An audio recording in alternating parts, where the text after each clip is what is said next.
Assalamualaikum warahmatullahi wabarakatuh. Alhamdulillahirabbil alamin wassalatu wassalamu ala asrofil anbiya'i wal mursalin sayyidina wa habibina wa syafina wa maulana Muhammadin wa ala alihi wa sahbihi ajmain amma ba'du. Kami dari kelompok 4 dengan anggota Bre Ajis Ramadan dengan NIM 201221121, Febriza Valentina 201221146, Salsabila Ramadhani 201221128, kelas BK. Segala puji hanya milik Allah, kepadanya kami menyembah, memohon pertolongan dan ampunan, dan kepadanya kami berlindung dari jiwa dan perbuatan yang buruk. Sholawat dan salam mudah-mudahan tetap terlimpahkan kepada junjungan kita Nabi Muhammad SAW, keluarga, sahabat, dan pengikutnya yang senantiasa melakukan kebaikan dan membela kebenaran sampai hari akhir. Alhamdulillah, puji syukur kehadirat Allah Subhanahu wa Ta'ala yang telah menganugerahkan nikmatnya kepada kita, terutama nikmat kesehatan dan kesabaran, sehingga terjemahan kitab Fathul Majid ini dapat kami suguhkan ke hadapan pembaca yang budiman. Oleh karena itu, kami ucapkan banyak terima kasih kepada semua pihak yang telah membantu menyelesaikan buku ini, khususnya kepada Ustadz Muhammad Yusuf Harun, MA, dan Ustadz Rahmat Arifin Muhammad bin Maruf yang telah bersedia meluangkan waktu, pikiran, dan tenaganya untuk mengoreksi dan menelaah kembali.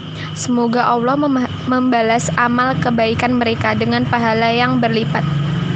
Mudah-mudahan kehadiran buku ini memberi manfaat kepada kaum muslimin untuk mengetahui berbagai bentuk praktek syirik dan membentengi diri dengan keimanan demi mencapai ridha Allah Subhanahu wa Ta'ala. Terjadinya penyimpangan manusia bukan tanpa alasan, karena setan senantiasa berusaha menyesatkan manusia. Dulu di zaman Rasul, seringkali setan menjelma dalam wujud manusia untuk membujuk manusia ke jalan yang sesat. Kini setan tidak perlu lagi menjelma karena sudah terwakili oleh manusia-manusia yang menyuarakan ajakannya di seluruh belahan bumi ini. Ada manusia yang kesyirikan dan membelanya mati-matian. Bahkan ada juga yang mengorbankan harta jiwanya untuk mempertahankan kesyirikan. Nauzubillah min zalik. Data kitab. Judul kitab Fathul Majid. Penulis Syekh Abdul Aziz Abdullah bin Bas. Penerbit Pustaka Adam. Tahun terbit 2003. Jumlah halaman 987 halaman. Biografi penulis. Syekh Abdul Aziz bin Bas adalah seorang ulama kontemporer yang ahli di bidang sains hadis, akidah, dan fikih. Lahir di Riyadh, Arab Saudi tahun 1909 Masehi atau 1330 Hijriah. Pada awalnya dia bisa melihat dengan normal, tetapi penglihatannya perlahan memburuk hingga puncaknya pada usia sekitar 20 tahun dia pun mengalami kebutaan total. Syekh bin Bas pernah menjabat sebagai mufti, penasehat agung Kerajaan Arab Saudi, rektor Universitas Islam Madinah, Hayah Kibaril Ulama, semacam MUI di Arab Saudi, Dewan Riset Ilmu dan Fatwa, Al-Lajnah Ad-Daimah lil Bu'ud Al-Ilmiyah wal Ifta. Dia meninggal dunia pada tahun 1999 Masehi atau 1420 Hijriah dan disemayamkan di pemakaman. Isi kitab Tauhid ada beberapa bab. Bab yang pertama yaitu bab Tauhid, hakikat, dan kedudukannya. Kandungan bab ini yaitu hikmah diciptakannya jin dan manusia oleh Allah. Ibadah adalah hakikat Tauhid karena pertentangan yang terjadi antara Rasulullah dengan kaum musyrikin adalah dalam masalah Tauhid ini. Barang siapa yang belum melaksanakan tauhid ini, maka ia belum beribadah menghamba kepada Allah. Disinilah letak pengertian firman Allah. Terdapat dalam Quran Surat Al-Kafirun ayat 3. dan kamu bukan penyembah Tuhan yang aku sembah. Hikmah diutusnya para rasul yaitu untuk menyerukan tauhid dan melarang syirik. Pengutusan rasul telah mencakup seluruh umat bahwa ajaran atau tuntunan para nabi adalah satu, yaitu tauhid atau pemurnian ibadah kepada Allah. Masalah besar yaitu bahwa ibadah kepada Allah tidak akan dapat terwujud dengan sebenar-benarnya kecuali dengan mengingkari togut. Terdapat dalam Quran Surat Al-Baqarah ayat 256, barang siapa yang ingkar kepada togut dan beriman kepada Allah, maka sesungguhnya ia telah berpegang kepada buhul tali yang amat kuat. Pengertian togut bersifat umum, meliputi setiap yang disembah selain Allah. Ketiga ayat Muhammad yang tersebut dalam Quran Surat Al-An'am menurut kaum salaf mempunyai kedudukan yang penting karena terkandung di dalamnya 10 masalah. Yang pertama adalah larangan terhadap perbuatan syirik. Selanjutnya yaitu bab yang kedua, yaitu bab keistimewaan tauhid dan dosa-dosa yang diampuni.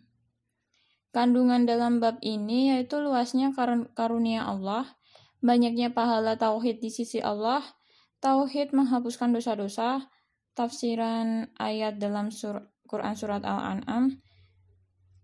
Lalu perhatian kelima masalah yang tersebut dalam hadis Ubadah. Apabila mempertemukan antara hadis Ubadah, hadis Itban, dan hadis sesudahnya, maka akan jelas pengertian kalimat la ilaha illallah dan akan jelas pula kesalahan orang-orang yang tersesat karena hawa nafsunya. Dinyatakan bahwa bumi itu ada 7 sebagaimana halnya langit. Langit dan bumi ada penghuninya. Menetapkan sifat-sifat Allah berbeda dengan pendapat Asy'ariyah.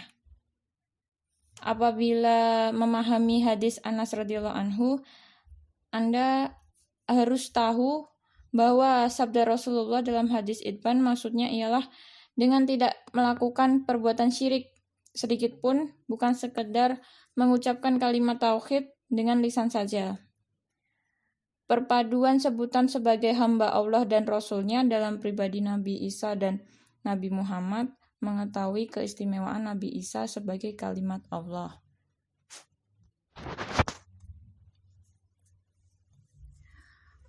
Bab selanjutnya yaitu bab barang siapa mengamalkan tauhid dengan semurni-murninya pasti masuk surga tanpa dihisab. Kandungan bab ini yaitu mengetahui adanya tingkatan-tingkatan manusia dalam tauhid, pengertian mengamalkan tauhid dengan semurni-murninya, sanjungan Allah kepada Nabi Ibrahim karena sama sekali tidak pernah termasuk orang-orang yang berbuat syirik kepada Allah, sanjungan Allah kepada para wali terkemuka atau sahabat Rasulullah karena bersihnya diri mereka dari perbuatan syirik, tidak meminta ruqyah, tidak meminta supaya lukanya ditempel dengan besi yang dipanaskan, dan tidak melakukan tahayur adalah termasuk pengamalan tauhid yang murni. Tawakal kepada Allah adalah sifat yang mendasari sikap tersebut. 3 sikap di atas tercakup dalam sifat tawakal. Dalamnya ilmu para sahabat karena mereka mengetahui bahwa orang-orang yang dinyatakan dalam hadis tersebut tidak dalam mencapai derajat dan kedudukan yang demikian itu kecuali dengan amal. Ghairah dan semangat para sahabat untuk berlomba-lomba dalam mengerjakan amal kebaikan. Keistimewaan umat Islam dengan kuantitas dan kualitas. Keutamaan pengikut Nabi Musa. Umat-umat telah ditampakkan kepada Rasulullah. Setiap umat dikumpulkan sendiri-sendiri bersama Nabi.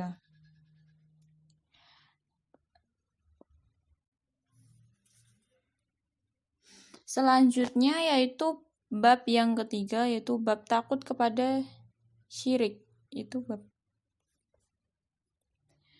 Kandungan dalam bab ini yaitu syirik adalah perbuatan dosa yang harus dikawatiri terjadi dan harus dijauhi.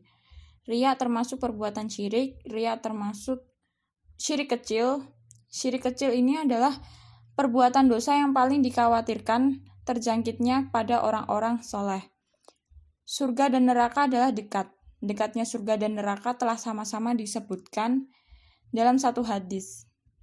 Barang siapa mati dalam keadaan tidak berbuat syirik kepada Allah sedikit pun, pasti masuk surga. Tetapi barang siapa mati dalam keadaan berbuat syirik kepadanya, maka pasti ia masuk neraka, sekalipun dia termasuk orang yang paling banyak ibadahnya. Pelajaran penting yaitu bahwa Nabi Ibrahim memohon kepada Allah untuk diri dan anak cucunya supaya dijauhkan dari perbuatan menyembah berhala. Nabi Ibrahim mengambil pelajaran dari keadaan sebagian besar manusia ini, sebagaimana kata beliau terdapat dalam Quran surat Ibrahim ayat 36, "Ya Tuhanku, sesungguhnya berhala itu telah menyesatkan kebanyakan manusia." Bab ini juga mengandung tafsiran kalimat la ilaha illallah sebagaimana dalam hadis ini diriwayatkan oleh Bukhari, yaitu pembersihan diri dari syirik dan pemurnian ibadah kepada Allah. Keutamaan orang yang dirinya bersih dari syirik. Lalu selanjutnya bab yang terakhir yaitu bab dakwah kepada syahadat la ilaha illallah. Dalam kandungan bab ini, dakwah kepada syahadat la ilaha illallah, tiada Tuhan yang berhak disembah kecuali Allah, adalah pandangan hidup bagi orang-orang yang mengikuti Rasulullah. Diingatkan dalam bab ini supaya ikhlas atau dalam berdakwah semata-mata karena Allah. Karena kebanyakan orang kalau mengajak kepada kebenaran, justru ia mengajak untuk berloyalitas penuh kepada dirinya sendiri. Mengerti betul dan yakin akan apa yang didakwahkan adalah termasuk kewajiban. Termasuk bukti kebenaran tauhid, bahwa tauhid adalah mengagungkan Allah dari mensifati Allah dengan sifat yang merendahkannya. Di antara keburukan syirik bahwa syirik adalah merendahkan Allah, termasuk pelajaran yang sangat penting bahwa seorang muslim perlu dijauhkan dari lingkungan orang-orang yang berbuat syirik, supaya nanti tidak menjadi seperti mereka sekalipun dia tidak melakukan perbuatan syirik. Tauhid adalah kewajiban yang pertama. Tauhid adalah yang pertama kali harus didakwahkan sebelum semua berkewajiban yang lain, termasuk kewajiban sholat.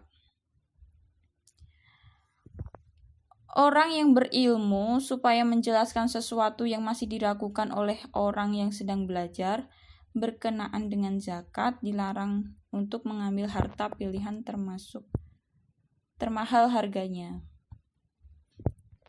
Keistimewaan para sahabat karena hasrat mereka yang besar sekali kepada kebaikan dan sikap mereka yang senantiasa berlomba-lomba dalam mengerjakan amal soleh dapat dilihat pada perbincangan mereka di malam menjelang perang Khaibar tentang siapakah di antara mereka yang akan diserahi bendera komando perang. Masing-masing mereka mengingkari agar dirinya lah yang mendapat kehormatan itu.